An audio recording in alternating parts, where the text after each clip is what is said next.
चलिए नमस्कार दोस्तों, आप राजधर्म पे लाइव हैं और आज लाइव होने का कुछ खुशखबरी भी है। आप हम लोग का कहने का मतलब समझ गए होंगे कि भारत में एक बहुत बड़ी मैसेज गई है, संवाद।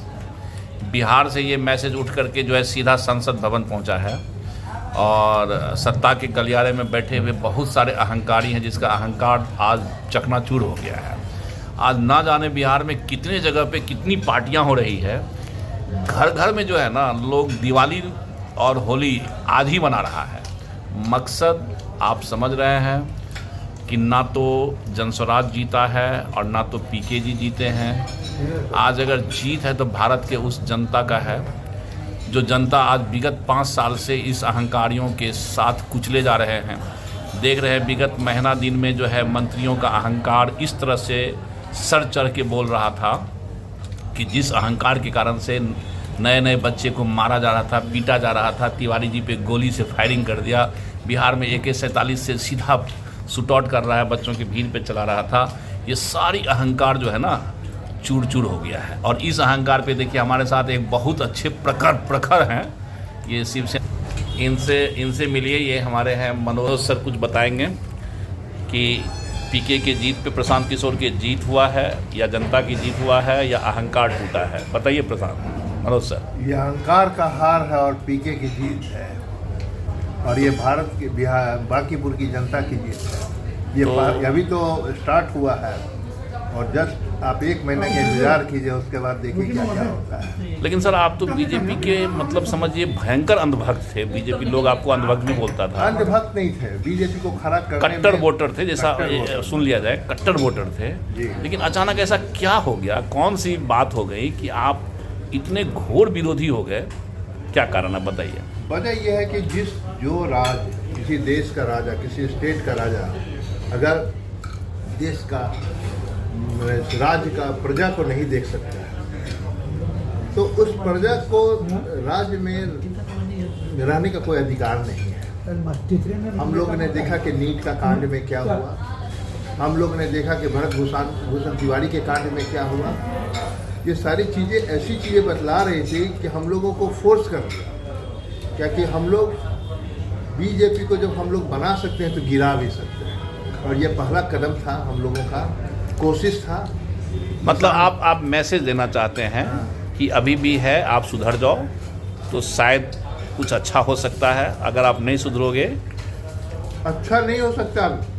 मतलब आप ये मानते हैं कि सत्ता में बैठे हुए नेताओं का अच्छा नहीं हो सकता? बाप के मुंह में जब खून का चस्का लग जाता है तो कभी भी वो शाकाहारी हो नहीं सकता। यही हाल है बीजेपी। तो मतलब खून का मतलब आपका क्या है, क्या तात्पर्य, खून क्या है बताइए? पैसा कमाने का घोटालों का एयरपोर्ट हो चुका है बीजेपी। चस्का लग गया, चस्का लग चुका है। और कैसे उम्मीद रख सकते हैं क्या कि वो मतलब आपका ये इल्जाम है कि ये लोग अय्याशी के कारण कुछ भी कर सकता है? कुछ भी कर सकते हैं। जनता का कोई वैल्यू नहीं, कोई वैल्यू नहीं है। विगत 4 महीना 5 महीना में सम्राट चौधरी जी के राज में क्या हो रहा है? वो कहते हैं कि ये बिहार की पुलिस, ये हमारी पुलिस, ये आपकी पुलिस कैसे हो गई? ये तो पब्लिक की पुलिस है। जब कुछ ज़्यादा डिटेल पूछा जाता है तो प्रशांत जी के क्वेश्चन पर कहते हैं कि हम हाफी डिपीट की बात करने लग जाते हैं। अच्छा, आप हैप्पी डिपीट से भी नाराज हैं? नहीं, नाराज नहीं है।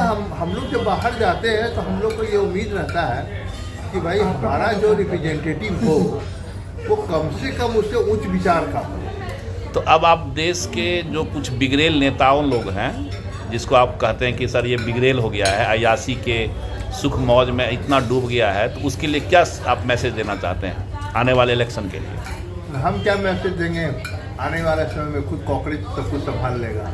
मतलब कॉकरोच संभाल लेगा, ये आपका कहना है? मुझे कुछ कहाँ समझाना है और संभालना है। तो चलिए सब कुछ संभाल लेगा। चलिए, अभी आपने एक बहुत ही प्रखर जनता, मान लीजिए ये शिक्षक भी हैं और गणित विशेषज्ञ भी हैं, बहुत सीनियर शिक्षक रहे हैं और गणित विशेषज्ञ रहे हैं मनोज सर, और इनकी तारीफ और हैं, अभी भी हैं सर। हाँ, हमारे रणधीर सर संभाल लिए, हम बोल देते हैं नहीं, अभी जिंदा ही हैं। चलिए, तो सर की बात आपने सुना।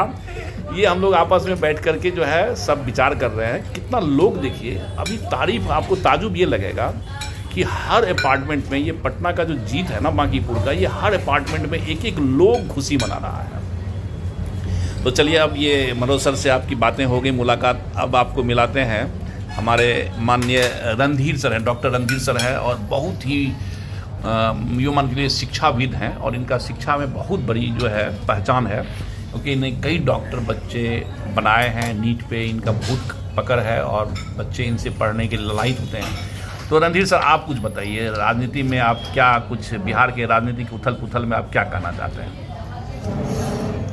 रणधीर सर, आपके लिए। बिहार के राजनीतिक उथल पुथल में बस बांकीपुर का हार। तो बांकीपुर के हार को आप किस परिदेश में देख रहे हैं? बांकीपुर के हार को मैं देख रहा हूँ कि वहाँ का जो कैंडिडेट था, जिस तरह बीजेपी एक बड़ी पार्टी है, विश्व की पढ़ी लिखी पार्टी है, तो कम से कम एक पढ़ा लिखा, एक इंटेलेक्चुअल कैंडिडेट को वहाँ उतारना चाहिए, क्योंकि बांकीपुर की जनता भी पढ़ी लिखी है, सब पढ़ी लिखा। अब वो समय आ गया है कि एजुकेशनिस्ट जो हो, जो पढ़ा लिखा लोग हो, है ना, वो बहुत अच्छा से लीडरशिप कर सकता है और करता भी है। रिजल्टेंट भी उसका बहुत अच्छा है। तो कहीं ना कहीं वो जो गवारपंथी था उस कैंडिडेट का, है ना, जो पीके के सामने वो टिक नहीं पाया और जनता एनालाइज की कि हम उसी को अपना नेता चुनेंगे जिसके पास कम से कम विद्वता हो, कम से कम सोचने समझने की क्षमता हो, कम से कम डिसीजन लेने का जो सेल्फ डिसीजन ले सके। तो कहने का मतलब आपका तात्पर्य ये है कि बिहार के राजनीति में कैंडिडेट को जो जनता नहीं पसंद करता उसको थोपा जा रहा है। बस यही बात। तो चाहे किसी मंत्रालय में हम चलें, जी, शिक्षा मंत्रालय हो या स्वास्थ्य मंत्रालय हो या कोई मंत्रालय हो, जी, सब अपने उस मंत्रालय के विपरीत उनका, है ना, उनकी पर्सनालिटी है। शिक्षा मंत्री है तो उस लेवल का एजुकेशन नहीं है, एजुकेशनिस्ट है नहीं। स्वास्थ्य मंत्री है तो उनका स्वास्थ्य खुद खराब है। तो ये जो चयन करने की काम हो रही है, ये तो केंद्र से ही हो रहा होगा। बीजेपी में जो भी यहाँ पे आते हैं आपको सत्ता संभालने के लिए, तो आपका कहने का मतलब केंद्र जो है एक तरफा कोई अपना निर्णय ले रहा है और बिहार की जनता पर ना चाहने वाले व्यक्ति को भी जो है, जो पात्रता नहीं रहता, उसको भी थोप देता है बिहार की जनता पर। यही तो पता नहीं चल रहा है। जो बिहार में जो बीजेपी का जो अध्यक्ष है, जो उसको नेतृत्व कर रहा है, तो उनको तो समझना चाहिए, है ना, कि केंद्र को एक अच्छा मैसेज दे। केंद्र के जो सत्ता में जो बैठे हुए हैं, खास के जो केंद्र के जो विशिष्ट नेता हैं बीजेपी के, तो उसको बताना चाहिए कि बिहार का परिवेश क्या है, बिहार का डिमांड क्या है, बिहार में कैसे लोग का अब गुजारा है नेतृत्व में। पहले जमाना चला गया, फिर लाठी भजावन तेल पिलावन, वो समय खत्म है। उस समय एजुकेशन नहीं था। अब क्या है कि एजुकेशन का लेवल जो है, अभी रेशियो धीरे धीरे बहुत बढ़ गया।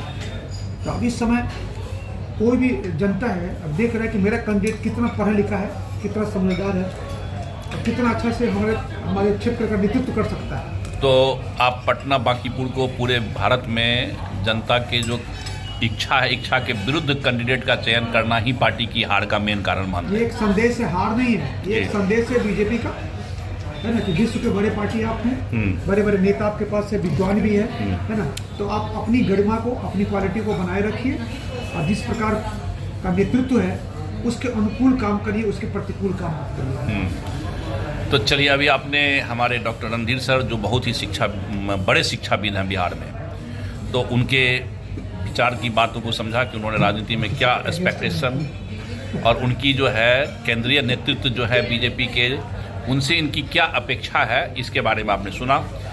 हाँ, भले दिल की बात इन्होंने दबे जुबां ही बोला है, खुल के नहीं बोला है, लेकिन इनका भी इशारा उसी तरफ है कि आप केंद्रीय नेतृत्व हैं, जनता पर ज़बरदस्ती कोई चीज़ को ना थोपें, उसके मन के विरुद्ध ना थोपें। इनका भी यही खुल करके कहने का मतलब घुमा करके यही था। चलिए, अब हम थोड़ा सा आपसे बात मिलाते हैं। अब देखिए, एक बिहार में हमारे बहुत ही माननीय भी हैं और ये बड़े रियल एस्टेट के हमारे ऑनर भी हैं, लेकिन इनके रियल एस्टेट में सबसे बड़ी बात क्या है कि इनका यही कहना है कि बिहार में हर गरीब से गरीब जनता को हम घर देंगे और बहुत ही कम पैसे में घर देते हैं। यहाँ तक कि बहुत गरीबों जनता को ये बसाए भी हैं। तो ये गरीब के प्रति बहुत वेलफेयर करते हैं, समाज के प्रति बहुत वेलफेयर करते हैं। राम बाबू नायक जी हैं और इनका पकड़ जो है जनता के बीच में बहुत ज़्यादा है। तो राम नायक जी से पूछते हैं, पटना में राम बाबू नायक जी से पूछते हैं। आज हम लोग डाइनिंग टेबल पे हैं, खाना खा रहे हैं सब आदमी और इन्जॉय भी कर रहे हैं। इन्जॉय का मकसद पहले ही बता दिया गया था कि ये सब लोग इन्जॉय क्यों कर रहे हैं। सब के पीछे एक ही घूम के बात है कि बांकीपुर का जो जीत है यूँ कहें बीजेपी की जो हार है वो बीजेपी की हार नहीं है, वो एक तरह से अहंकार की हार है, जनता का मैसेज है। तो राम बाबू नायक जी हमें बताएंगे कि आप किस तरह से देखते हैं बांकीपुर के रिजल्ट को। हमारा तो सर बांकीपुर का पीके जी का जो जीत है ये सब आप ही के लिए है। एक No, I am very sorry. परिवर्तन की ओर सर इशारा कर रही है। वो इशारा ये है कि आज आप जो हमारा आने वाला फ्यूचर में जो हमारा जनरेशन है, हमारा जेनजी जिसको कह रहे हैं आज के डेट में, हमारा जो नौजवान है उसको नज़रअंदाज करके कहीं नहीं चला जा सकता है। वो हमारे भविष्य, हमारे देश के भविष्य हैं और उन्हीं पे हमारा डिपेंड करता है हमारा मतलब आपका कहना है कि जेनजी को जो इन्होंने उपेक्षित किया, जेनजी को जो इसके ही नतीजा है। बिल्कुल, उस अपेक्षा को सर आज का जनरेशन जो है बर्दाश्त करने के मूड में नहीं है। और किसी भी, चाहे सरकार किसी की हो, हम 1947 का कंपेयर 2026 में नहीं कर सकते हैं। तो आप बताइए, आपको माननीय मोदी जी हमारे प्रधानमंत्री के लिए, जो बीजेपी के शीर्ष नेतृत्व भी माने जाते हैं, उनके लिए क्या आप संवाद देना, हम उनसे क्या आशा करते हैं? नहीं, हम उनसे ये आशा उम्मीद करते हैं कि वो फेस करें, इस तरह से बैक जा करके हमारे नौजवानों से पीछे जा करके ये नहीं कर सकते हैं। ये एक गलत मैसेज है कि आप इसको फेस नहीं कर रहे हैं, आप इसके प्रॉब्लम को नहीं समझ रहे हैं, आप इनकी नीड को नहीं समझ रहे हैं। ये बहुत बड़ी पार्टी के लिए ये खामी है, बहुत बड़ी कमी है और इसको आपको पूरा करना होगा। मतलब जेनजी को आप उपेक्षित नहीं कर सकते हैं, उसको देशद्रोह या फिर इस तरह की जो है नहीं तो 202 बिहार का 202 सीट के बाद आज आप सभी तरह, चाहे हमारे यहाँ कहा जाता है बिहार में डबल इंजन की सरकार, आप सभी जगह सक्षम हैं, उसके बाद भी एक आप अपने राष्ट्रीय अध्यक्ष का सीट नहीं बचा पाए। आप इसका इफेक्ट देख लीजिए जेनजी का। मतलब जनता पूर्ण आक्रोशित है। जी बिल्कुल। तो ये परिणाम जनता के आक्रोश का आगाज है, आक्रोश का आगाज है और नहीं संभलेंगे तो इसका परिणाम बुरा होगा। बिल्कुल। तो अब देखिए, आप राजधर्म पे जनता की बहस में जनता के दिल की बात को मैंने आपको दिखाया और समझाने का प्रयास किया कि जो बीजेपी के केंद्रीय शीर्ष नेतृत्व हैं, उनके ये अहंकार वाली जो बातें, इससे जनता बहुत नाराज़ है। और एक गांव में कहावत था कि एक चरवाहा हुआ करता था, चरवाहा हर दिन जो है गांव वाले को परेशान करता था गाय चराने समय कि शेर आ गया, शेर आ गया, शेर आ गया। गांव वाले बहुत मासूम हुआ करते थे और गांव के लोग जो है बार बार उस चरवाहा को बचाने के लिए आ जाते थे। लेकिन हर बार जो चरवाहा जो था बदमाश था, शैतान था, वो बोलता था तुम लोगों को ठग लिए, हंसने लगा। तो एक दिन सही में ऐसा हुआ कि शेर आ ही गया और चरवाहा जो है चिल्लाते रहा, लेकिन गांव वाले का भरोसा चरवाहा छोड़ दिया था, तो गांव वाले वहाँ पे नहीं पहुँचा, उनके सारे जानवर को खा गया। तो कहने का मतलब हुआ कि हमारे बिहार के सभी जनता का यही कहना है कि मोदी जी की या बीजेपी के ये बातें हमेशा किसी बात पे किसी को देशद्रोह साबित कर देना, किसी को पाकिस्तानी कह देना, किसी को विरोधी कह देना, इस कह करके अगर आप मुकर जाते हैं तो जनता आपसे नाराज़ हो जाएंगे। तो वही हाल होगी जो गांव के चरवाहा का होता है। आप जनता का विश्वास खो देंगे और जनता आप पे भरोसा नहीं करेंगे। उसके बाद कुछ घटना परिघटना अगर होती भी है तो जनता आप पे कोई विश्वास नहीं करेगा। चलिए, आज की बात प्राइम टाइम में आपके साथ हम हैं रणधीर झा, और आपको मिलवाए हम बिहार के बहुत ही अच्छे शिक्षाविद से और समाज सेवी से। धन्यवाद। बने रहिए राजधानी।